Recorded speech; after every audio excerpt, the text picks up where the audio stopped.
From San Diego, California, this is a One Extraordinary Marriage show, where being busy is overdone, romancing is fun, and scheduling sex has taken the guesswork out of wondering when you're going to get some. I'm Tony and DiLorenzo, your co-host, along with my beautiful wife, Alisa. From coast to coast and around the world, thank you for joining us. It's time to talk sex, love, and commitment. Give us a call or text us on the HUG hotline at 858-876-5663, or send us an email to hugs@oneextraordinarymarriage.com. This is part 3 in our series, Dream Again. This week, we're talking about creating opportunities to spend time together. And I want you to just think about this quote attributed to Anonymous that says, the best gift you could ever give someone, and I would actually change that to say, the best gift you could ever give your spouse is your time. Because you are giving them something you can never get back. And that's so true, right? It's this gift of time and how we spend time together as couples. And we're going to be digging into that in today's show. But first, we start each show with a hug. And a hug is an opportunity for you to hear from someone else in the one family who's seen transformation in their marriage, who's had some kind of breakthrough. And this hug comes from an email message we received that starts off by saying, I've listened to about 200 of your podcasts in the last 18 months. That is amazing. Wow. Hats off to you. Yes. About 4 months ago, my wife and I found out that we were pregnant with our third child, and we are having a boy after having had 2 girls. Congratulations. Here's why you have been a huge help. This time around, the pregnancy has not been kind to my wife. She was sick until about 2 weeks ago. My wife and I have a great relationship, but lacked physical intimacy because of her sickness, and it was hard. If it was not for God's grace, my devotions, and your podcast dealing with sex and intimacy during pregnancy, I would have gotten pretty discouraged. To see her hurting makes me want to be more intimate, even just cuddling, but I know that she didn't feel well enough for that. I understood, but it was so hard. We spent time praying, and God has helped her feel better, and wow, it is like a different woman is living with me. The physical and verbal flirting have been amazing, which has led to some hot physical intimacy, if you know what I mean. Oh, and we do. all do here at the One Family. It was because you guys emphasized the other aspects of the intimacy lifestyle that we were able to connect in this difficult time. And now we've been blessed with a deeper connection than we've had in a while. Thank you so much for emphasizing godly marriages. We are currently looking to schedule a 7 days of sex challenge. I will let you know when we have finished it. And we're also looking to join the Position of the Month Club. Right on. I mean, this is just beautiful. And I mean, it shows the timeline of what we're going through, right? Of what we deal with in marriage. It's not always at the high, it's not at the bottom. There's this middle ground, and we're trying to keep ourselves in there. And this is just a beautiful portrayal in a specific season of life. Absolutely. I love it. Thank you so much. And it's just fun to see a couple grow and have that kind of breakthrough. I mean, it's the reason that we get behind these microphones. And, before we jump into today's show, I want to remind you, if you have not already gotten your dream card and the entire, what is it, Tony, a 7-page guide? Yeah. 7 pages now. What started out as just going to be a dream card, like a 1-pager, we've created a whole marriage resource for the two of you. So go to oneextraordinarymarriage.com/dreamcard to get yours, because it's really going to tie in not just to what we're doing in this series, but also just a launch point, a tool for the two of you. Yeah. Because this whole idea of dreaming again, this whole series is talking about the importance of dreams in our marriage, specifically in different areas as we've worked through. The first week we were just talking about, what does this look like, right? Why is it important to dream? And we've talked about, dreaming around the emotional intimacy and what do those conversations look like? And this week we're focusing on the dream, that so many couples have to spend time together. And I would even say it's not just spending time together, it's spending quality time. Yes. Because you can be sitting on the couch or in the same room, and you're both on your devices, and technically you are spending time together, but you're not giving time. And that is a huge distinction. And like I shared in that opening quote, time is the one thing that when you give it, you don't get it back, right? You can never make more time, and you don't get to redo moments. You have to live in the moment. And I do want to share just a couple of things, just so you guys know. Tony and Alisa, especially Alisa, likes to make sure we're all playing on the same playing field. Yeah, that's way more you. That's way more me. Way more me. Time spent together, quality time spent together, looks different for every couple. How Tony and Alisa spend their quality time is going to look different than Joe and Sue, or than Mike and Tammy, or whoever it is. So don't compare what you see us do or anybody else to your marriage. You have to create your own quality time. And you know what? I love Alisa bringing that up, because there was a point in time where I would see, couples out on the lake, or they're out, doing these activities together, different things. And I would look at them and be like, oh my gosh, that's amazing. But that's not our quality time. That's not the way we do it. And we've had to learn our own. And so even myself, I've had to learn to go, you know what? Good on them. And I see some of my best friends and dearest friends that, they're out hunting together. That's what they do. That's their quality time together. Alisa will not go out in a tent anymore. That's a long pause there, girlfriend. And you wouldn't. I was thinking about the couple that's hunting together. It threw me when you yes, I don't want to go in a tent right now. Yeah. Period. So that would not be quality time for us. It may be quality time for me, but for us, it wouldn't be. Correct. A couple other things that I just want us to, understand as couples listening to the show. It's okay for a couple to not spend every waking moment together. That is okay. Mm-hmm. Just period. That is okay. It is also okay for a couple to have different interests. I will never get on a road bike with Tony and go cycling with him. The best I will do is beach cruisers, because... And we've done that once or twice. Right. And even then, he's blazing ahead of me, and it's no fun.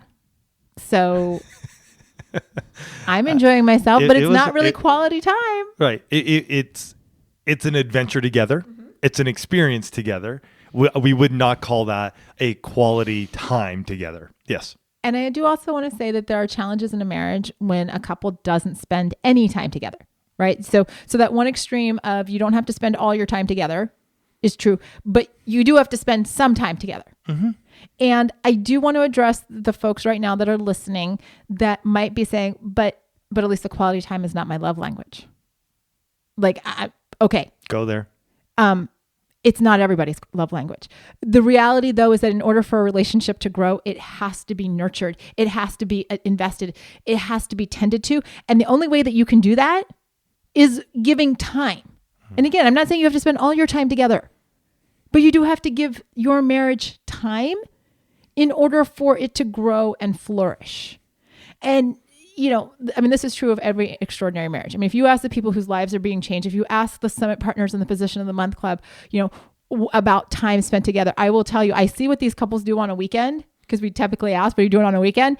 And they are, by and large, spending some time together doing something that they can connect over. Hey, and I will even say for Alisa and I, over the years, you guys know we're huge college football fans.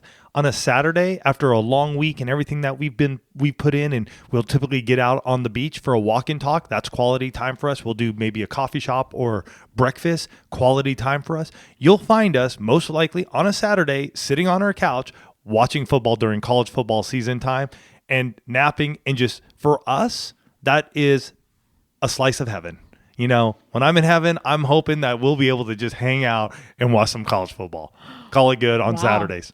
Okay, so Saturdays in heaven are full of college football? Mm-hmm. Perpetually? Perpetually. Okay. Everlasting. It's going to change. But I just want to give you different perspectives. It's right. Not like we're out doing something all day Saturday. That's just not who we are. We're not bouncing around, going running. For us, it's cool, especially during this season. We love that. Absolutely. And it's interesting though, as much as there's this desire to spend time together, there are all of these comments that we've said ourselves and that we use in conversation with our spouses on why we can't spend time together. And it'll be things like, I'm just so busy. I gotta get through my to-do list. That one just bugs the living. It just bugs me. That one, because there have been many a times where I'll be like, hey, Elise, let's go do this. Or let's just get, because especially as the kids have gone older, it's a bit easier. Well, I have this going on and this needs to happen. And that, oh my gosh, that one does drive me a little batty. Or you'll do the subtle blow off that is something like, hey, just give me a few minutes to get this done. That's me. And then a few minutes it's more than 5. That's me, and I know it's more than 60. Mm-hmm. Mm-hmm. You'll get the I'm too tired, or there's just too much on my plate right now. And I actually, as I was looking for different quotes for this show, because I love just giving that premise at the start of the show what it's going to look like. I did see one that said, no one is ever too busy. It just all depends on where you fall on their priority list. Mm-hmm. And I was like, ouch, that one hurts, because it's true. Mm-hmm. If we say that you're the most important part, our spouse is the most important person, right? But then we're constantly telling them, I'm too busy, or I don't have time for you. There's a huge disconnect between what we say and what our actions say. Yeah, and we did a whole podcast right around the work-life balance. Mm-hmm. And I can't remember which episode that was, but you know what? I'm going to look that up. We'll make sure to include it. And this whole idea of spending time together, this has been a struggle in various seasons in our marriage. It's been a struggle when business has been booming and, we find ourselves not working around the clock, because Tony and I both still really enjoy sleep, but staying up late or getting up early. And where's that disconnect, right? When I'm hopping out of bed to go to the gym at 5:30 and Tony's like, but cuddle 5 more minutes. Mm-hmm. And I'm like, oh, okay. And sometimes I'm like, I just got to get to the gym because there's no other time today to do it, right? And so there's that tension of how do we put the marriage first? And I just want to say that's episode 513. It's in the series Marriage Through the Years. It's part 4, work-life balance. And I'll also put a link in the episode notes. Awesome. And maybe it's not work that is keeping you from spending time together. Maybe it is, your kids. We've talked about that a few times here over the last few months, just about kids being that distraction or jobs, like I said, or chores or health, all of these different things. For some couples, it's video games. It's, too much time spent on the electronics. And we keep wondering as a collective society, like, why don't we have this connection in our marriage? And the truth is that you can't create connection unless you put time into something. Connection doesn't just happen. It's not this like poof, you share the same last name and you share a house, and so you are immediately and forever and always connected. There are enough divorces right now in the world to destroy that myth. And yet we keep going back to, well, all of these other things are keeping me from my spouse. But I wonder, if you don't spend time together with your spouse, what is your plan for happily ever after? What is your plan to getting to 50 years or 60 years or, however long? And I want to say something. You really have to be dreaming. You got to be dreaming for that long-term vision of what your marriage is going to be like, because it's really going to help you to understand how you're going to spend time together now. Because what you're creating now and what you're sowing into now is most likely going to be what you're going to have when you're older. And I will say, as you get older in your marriage, and those of you who've been married for 20, 25, 30 years, I'm noticing and I'm sensing, even with Alisa and I, that we're getting in our ways. Like this is how it goes. And we're constantly having to challenge ourselves. Or each other, right? Of like, no, we there's more. We got to keep dreaming, and we got to keep shifting, and we got to keep moving, and change is going to happen. Mm-hmm. And so as the kids get older and they're about to leave the house, how are we spending time now? So when they leave the house, empty nesting is just it's just a phase that we're going to go through. It's, hey, we started off our marriage this way. We're going to end our marriage this way. We've had 18, 20 years of kids, and yet we need to know, how are we spending time? Even little bits, quality time. For us, it has become the walk and talk. Mm-hmm. It really has. That for us is that grounding time each week for us, no matter what's happening, to just be like, we're out on the beach. Mm-hmm. We're seeing the waves. We're around other people. We're looking at the tides. It's that grounding, and it's not a lot. It's about an hour and a half of walking, and then again, sometimes we'll hit the cafe. Sometimes we'll hit breakfast. So it's not like we're telling you need to spend 40 hours a week with your spouse, quality time. That's not what we're saying at all. What we're saying is, though, you need to be looking at what you're doing each and every day and each and every week. Right, because your spouse is a constantly changing person. So are you. Like I'm not dismissing that, but you can't know who they are and who they're becoming if you don't spend time with them. Right? Tony just alluded to the fact that, I'm not the same person that he married, right? Like I've changed and we are getting more set in our ways and, whatever. But I agree. I'm just rolling. Okay. I'm just saying, I think it's just this time where we're just sort of like, okay, well, this is that. And we are still like, okay, what are we doing? Mm-hmm. How are we like growing and how are we moving through that time? And we will call each other out every once in a while. Something feels like grumpy old person. And I'm like, hello, on both sides. This is not just Tony, but it'll be like, are you getting, we'll ask the question, are you getting set in your ways? Right? Like, is that like something we're going to be dealing with for the next 40 years or can we still change that? But in addition to that, I know I'm not the same person that he married 23 years ago. I know our life experiences. And so that time that we spend gives both of us the opportunity to go, okay, how are you growing? How are you changing? And it's not like these deep philosophical conversations. Can I just let you know that when we talk on the beach, it's not like, wow, these big, heavy conversations. I mean, sometimes it's just, hey, what's going on with you this week? How are you, with all the stuff that's been happening with Alex and his leg, like, how are you processing that? What does that look like? Mm-hmm. It doesn't have to be these like monumentally heavy conversations about our marriage and who are you and who are you becoming? Like that would be creepy. And there are times when there are long pauses and there's silence and we're holding hands. Right. And nothing is being said between us. We're just in each other's presence and enjoying that we have made it like Lisa was saying, we have made each other a priority. Mm-hmm. And you know what? It may not seem like it's the biggest deal, but it's like we're just doing a couple thing. We're just doing our couple thing, and this is what we find to bring enjoyment to us and to for us to know that the time we do spend together is important. And I'm going to let you in on a little secret. If you don't spend time with your spouse, at some point in time, you will find that you don't know who they are and they don't know who you are.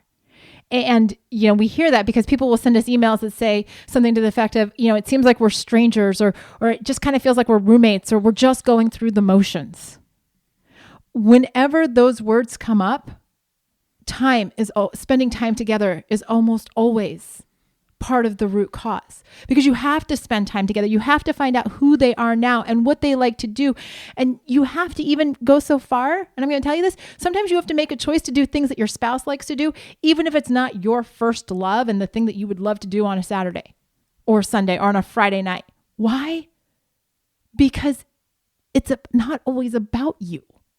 And that may be a shock to some of you listening, but it's not always about you.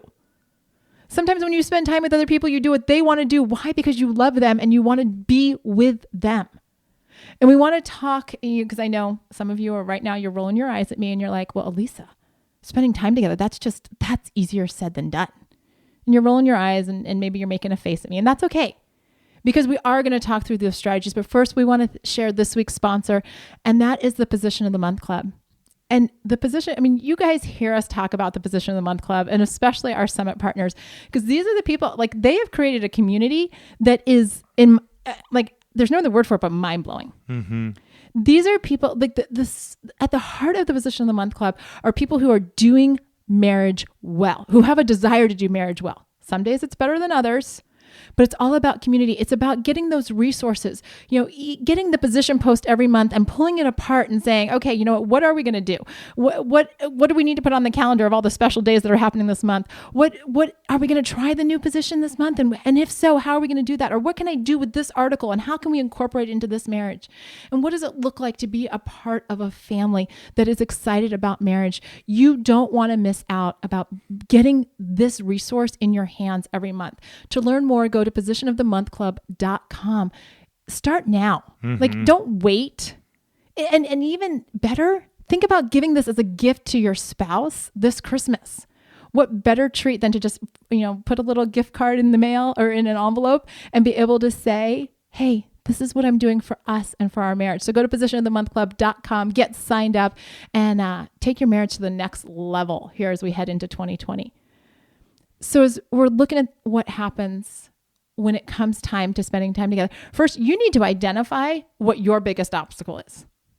We've talked about a number of them. We talked about, money and kids and distractions and jobs and chores and all. I don't know. Tony doesn't know what your biggest obstacle is, but you do. Mm-hmm. You've been thinking about it for the last 20 minutes. You're like, but Alisa, I got to deal with this. Okay, write it down. Write it down. Just own it. It's your obstacle. Next, what do you dream of your time together looking like? What are those dreams on how you want to spend the time together? We asked the one family and they said, we want to have adventures. Some said it's the deep conversation. Some said it's just time without distractions or without responsibilities or phones or video games or any of that, falling into that. Some said we just want to be together. We want to have sex. We want to travel. And I do love the one that sounded like I wrote it that said sipping coffee while walking on the beach. It's like, oh, that's my Saturday walk and talk. But you have to know what your obstacle is and you have to know what your dream is. And then as a team, the two of you have to problem solve it. Because where so many couples get tripped up is that they have no problem identifying their obstacle. You ask somebody why they aren't doing something and they'll give you a laundry list. I think there's a tendency for us to just be like, well, I have this and I have this and this is going on and this and that and the other. Yes. Absolutely.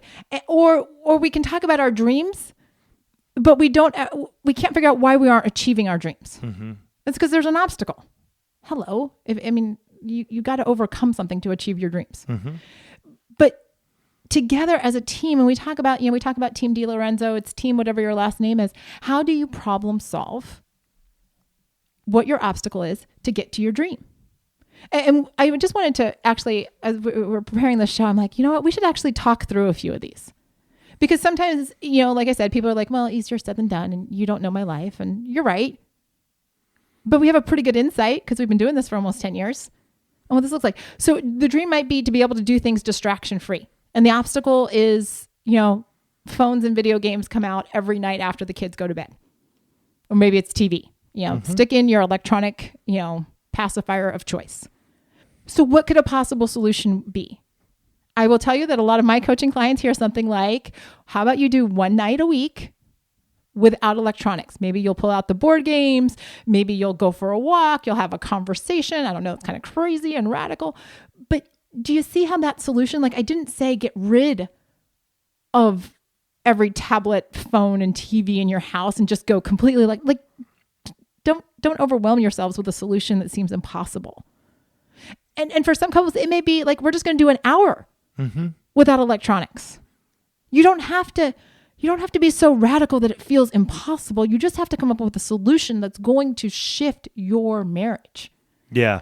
And I love this one because the way we're setting this up and for you, so you can see it in your own marriage, we're going to give you a couple more examples, but I just want to break it down so you can do it in your own marriage, right? So what's your dream, mm-hmm. right? And we want to just have time together, distraction free.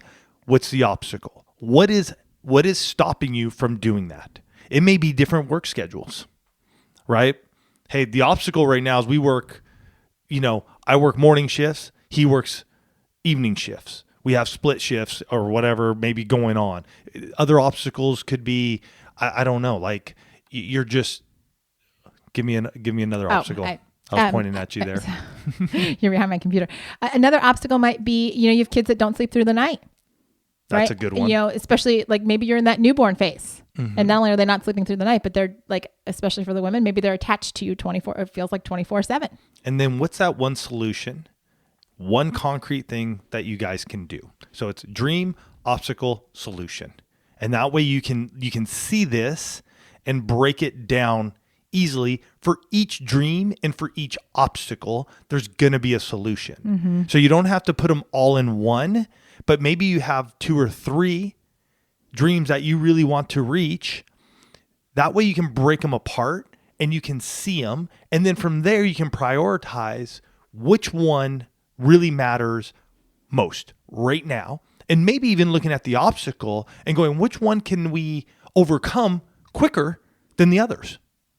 Can I just let you all in on a little insight with this? You could do this for anything in your marriage, right? Like anything. I mean, another challenge might be that, your dream is to travel together, but your obstacles are, money and kids, right? Short on money, got a whole bunch of kids, right? So the solution, what would it look like to start a list or a vision board or a Pinterest board? I don't care what you use, of where in the world you would like to go. Just start dreaming. Where do we want to travel? And then start saving for it. You can start saving for the trip of your dreams with as little as $10 or $20 a month. Because as circumstances change, you'll be able to put more money away. You might get like a tax refund or things like that you could put more in, but you just start somewhere. Because then you're like, oh, we are going to make this a reality. And you also start working on developing, your team of babysitters who are going to watch those kids when you've saved up enough money to go on your dream trip. And Alisa and I have done this over the years. We really have. And it started more around like our 15th wedding anniversary. That's when it really began to start for us. And we were a little slow. We were a little slow, but we did it. Our dream was to travel and experience. And sometimes for us, this is just us. It's not like we got to travel around the world. For some of you, you want to travel around the world, and that's awesome. Go for it. Yours are going to be different than ours, but ours was mainly we wanted to get away for at least an overnight, if not for like a 3-dayer. And how do we put that in place? And typically it's within driving distance. And so saving up, making sure that we're saving, we're putting those funds away, making sure that we do have a sitter or somebody here to watch the kids, especially when they're younger. Now as they're getting older, it's a different shift, Grandparents are great. Aunts and uncles, who can you get, to make that happen? And so that is one that we have worked on over the years. And some of them, in all honesty, have been just overnighters, but it works because we wanted to just go travel. We wanted to experience a new hotel, a new area together. And I just want to give one more, and that's, a lot of you have the dream to go out and have adventures and go exploring, but your biggest obstacle is the amount of time that you have. And so the solution for that might be to make a list of all the places or things that you would like to do. And let me just say something real quick with this. There are no wrong answers, no bad answers. Like if your spouse has got something on their list, entertain it. Right? See what that looks like. But you make a list, and then you, alongside that list, make a list with how much time. Because some of you might be like, I just want to, I want to go look at the stars. Well, you can take 20 minutes on a Thursday night, even with your kids, and walk outside and just go look at the stars, especially if there's like a planet in alignment or something like that.